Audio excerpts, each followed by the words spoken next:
le premier ordre, c'est que vous, en fait, je ne peux pas à 4 heures du matin, ou bien comme hier, à un moment, je n'arrive pas à regarder la télé, je n'arrive pas à parler aux gens, je n'arrive pas parce qu'il y a une phrase qui bourdonne dans ma tête. Qui bourdonne dans ma tête, c'est hier ou avant-hier. Ça dit, cette phrase, il faut qu'elle sorte. Il faut qu'elle sorte. Là, j'ai mon téléphone. Si je l'écris, la phrase, elle part. Donc, je déclenche l'enregistreur et j'écris le texte. Parce que je suis là en face de la télé et je vois quelqu'un qui dit des choses pour faire mal à quelqu'un. C'est-à-dire que je vois quelqu'un qui parle de son entreprise, de son chef d'entreprise et qui souhaite que son chef d'entreprise perde ses comptes bancaires. On a besoin de nous insulter, de nous dénoncer. Exactement. Et là, il me vient en tête, il y a une phrase qui tourne comme un serpent dans ma tête qui dit « Mais le serpent, parfois, il mord sa propre queue, mais il pense que c'est la queue de quelqu'un d'autre. » C'est-à-dire que vous êtes dans une entreprise, l'entreprise a des problèmes financiers, et vous dites « Niaou ». Et vous envoyez des dossiers pour que l'entreprise... Je dis, mais est-ce que cette personne sait que si l'entreprise la périclite, lui-même, demain, il aura des problèmes? Et après, moi, j'ai l'ordre, quelque part, d'écrire ce texte-là, et je l'écris. Et heureusement, le 26 juillet, sur l'esplanade du Grand Théâtre, à la Grande Nuit du Conte, comment est-ce qu'on peut, avec des mots, arriver à répondre à des discours et des attitudes politiques? Pourquoi la Grande Nuit du Conte? On l'organise au Burkina, on l'organise à Conakry, mais pourquoi cette année au Sénégal, la thématique c'est Enfants d'Afrique unie? C'est aujourd'hui, on est en train de se crêper les chignons en Afrique autour de choses qui ne nous concernent pas. C'est-à-dire qu'on n'était pas à Berlin, nous, à la conférence de Berlin. Les décisions qui ont été prises, donc, ne nous engagent pas. Moi, je n'y étais pas, mon père n'était pas, vous aussi, vous n'étiez pas. Aujourd'hui, on se crêpe les chignons à savoir quoi? Le mandat traditionnel que nous partageons, est-ce qu'il va s'appeler CEDEAO? Est-ce qu'il va s'appeler AIS? On se pose la question, ça s'appelle le mandat nom de Dieu. Ça s'appelle la communauté culturelle africaine construite sur des continuités. Ça ne s'appelle pas CEDEAO, ça ne s'appelle pas UMOA. C'est des mécanismes techniques d'organisation moderne. Mais si on se pose la question essentielle de ce qui nous lie, comme le disait Senghor, on règle la question pertinente. Et à la fin, pourquoi est-ce que je laisse parler les anciens alors que j'ai laissé une écriture dite contemporaine? C'est parce qu'il y a une belle phrase qui m'a happé à un moment où je l'ai entendu à Koki, où un vieux me dit bo yakante am jabar takal jigen ju ëmb bo yakante am dom takal jigen ji ëmb. Si tu es pressé d'avoir un enfant, épouse une femme déjà enceinte. Le problème, donc, c'est pas ce livre-là. Pour moi, il est fini. Il ne m'appartient plus. Quand j'achète une banane, je ne me demande pas quelle est la nationalité de l'arroseur. Moi, j'ai écrit un livre pour qu'il soit universel.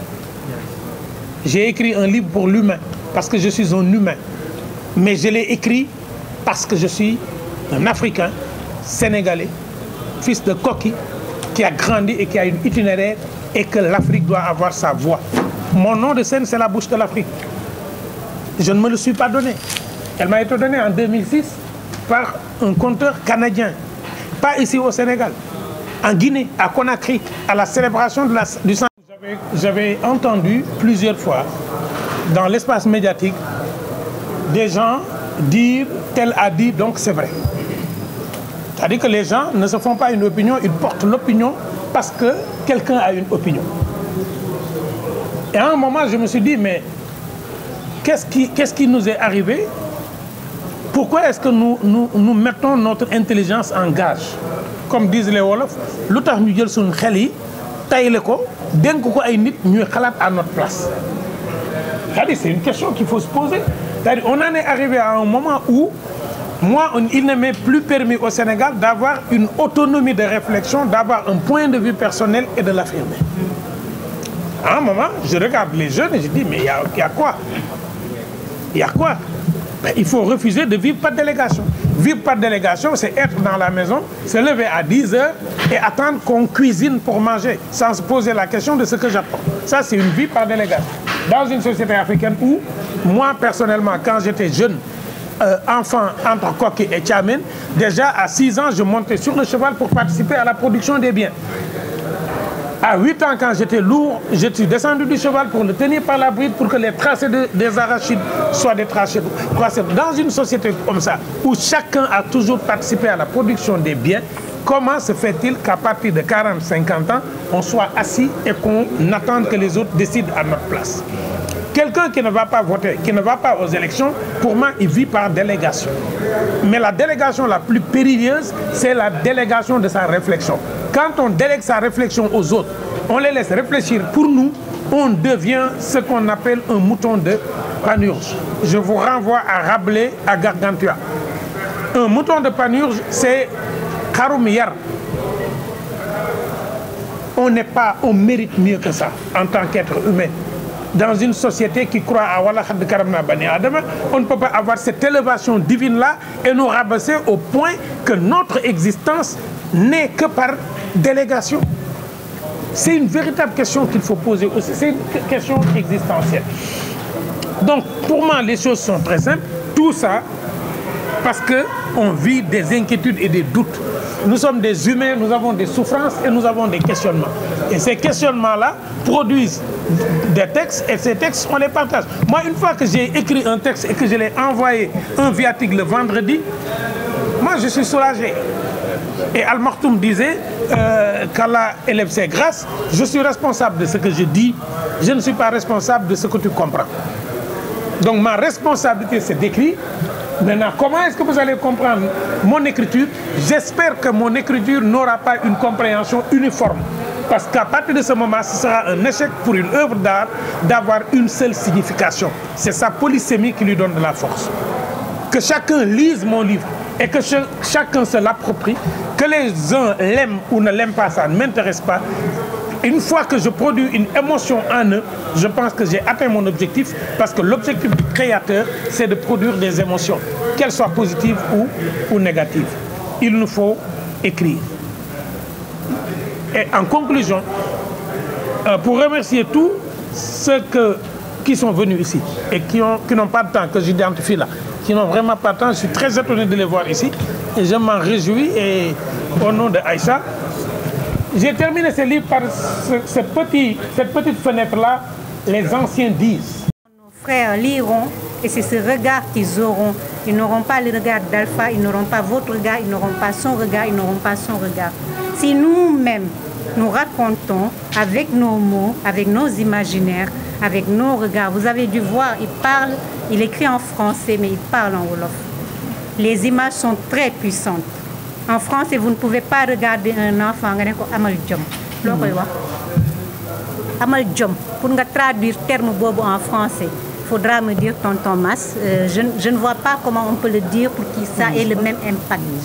Lui, il l'écrit, il le dit parce que c'est notre ADN, c'est nous.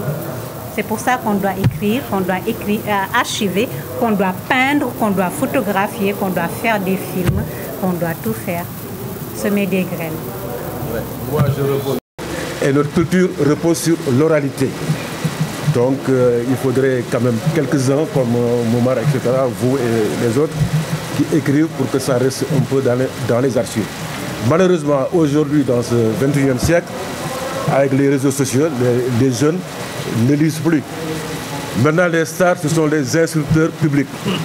C'est ça, justement, malheureusement. Et nous qui sommes à l'université, ils savent bien de quoi je parle. Aujourd'hui, vous voyez même un jeune enseignant qui est docteur, qui vous parle mal le français. Alors, il faut penser aux étudiants. Donc, je pense que la base, c'est l'éducation d'abord maternelle, parce que c'est un long processus, élémentaire, secondaire, etc. Il y a des jeunes qui, au niveau du CEP, vous parlent en français, vous pensez peut-être qu'il a le baccalauréat. D'autres qui ont une maîtrise, un doctorat, quand ils parlent français, vous pensez qu'ils n'ont jamais fait l'école, etc. Moi, j'ai eu la chance d'avoir mis mes enfants dans des écoles où vraiment, dès le bas âge, ils parlaient déjà très bien le français. Ma fille aînée écrivaine, elle est à Montréal, elle est PhD en sociologie. Donc je les ai bien encadrés parce qu'à l'époque, quand ils étaient jeunes, ou bien elles étaient jeunes, parce que j'ai un garçon et deux filles, je les amenais régulièrement au centre culturel français. Je les mettais là-bas, je repassais 3 heures plus tard pour les reprendre. Mais maintenant, les gens ont la paresse de lire. Et avec surtout les portables aujourd'hui, ils ont la paresse même d'écrire une phrase correcte. Ils te mettent pourquoi, ils te mettent je ne sais pas quoi, la K, etc. Voilà, donc je pense qu'il faut peut-être changer les mentalités et même peut-être réformer l'éducation. Mais réformer l'éducation à la base. On n'attend pas de venir à l'université pour dire qu'on va réformer. Nous, on reçoit une matière déjà plus ou moins bien faite à 80%, mais je crois que les réformes doivent se passer au niveau de l'enseignement élémentaire. Voilà, je pense que c'est à ce niveau qu'il faut. Il faut bien considérer les enseignants, parce qu'il y a dans des pays où l'enseignant est mis à un niveau tellement élevé. Il est peut-être le mieux payé au niveau de la fonction publique. Vous allez dans des pays comme la Corée, mon ami Alexandre connaît bien la Corée, le Japon, etc. Les pays qui sont développés, qui étaient émergents il y a une vingtaine d'années, qui sont devenus aujourd'hui peut-être à la première place même. Quand on prend la Chine est la première puissance économique aujourd'hui. Le Japon l'était il y a une dizaine d'années, mais le Japon aujourd'hui est à la 3e place. Donc il faut changer les mentalités.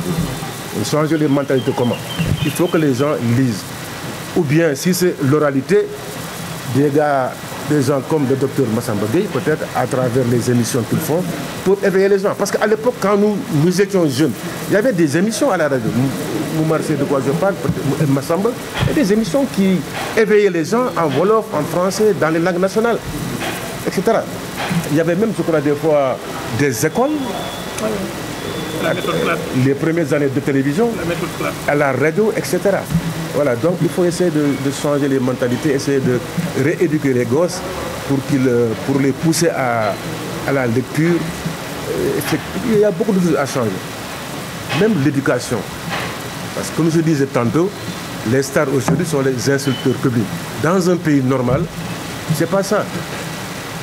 Il y a Umberto Eco qui disait que, je crois, vous connaissez, hein, aujourd'hui, il y a des gens qui sont derrière leur clavier, qui à l'époque n'osaient même pas sortir. Ils étaient au bar et dès qu'ils déconnent, on les remet à leur place, etc. Voilà, donc c'est ça. Donc il faut changer. On ne peut pas se développer avec des mentalités que nous avons aujourd'hui. C'est pas possible. Voilà, donc vraiment vous encouragez. Même si on vous dit que les gens ne lisent pas, mais même pour l'histoire et pour vous-même, votre propre production, il faut le faire. Vous êtes universitaire, votre devoir c'est en dehors des classes de produire. Quoi. Je crois que sur le plan intellectuel, c'est très important. Je vous encourage vraiment, vous tous, hein, vraiment, en espérant que nous aurons d'autres productions dans le futur.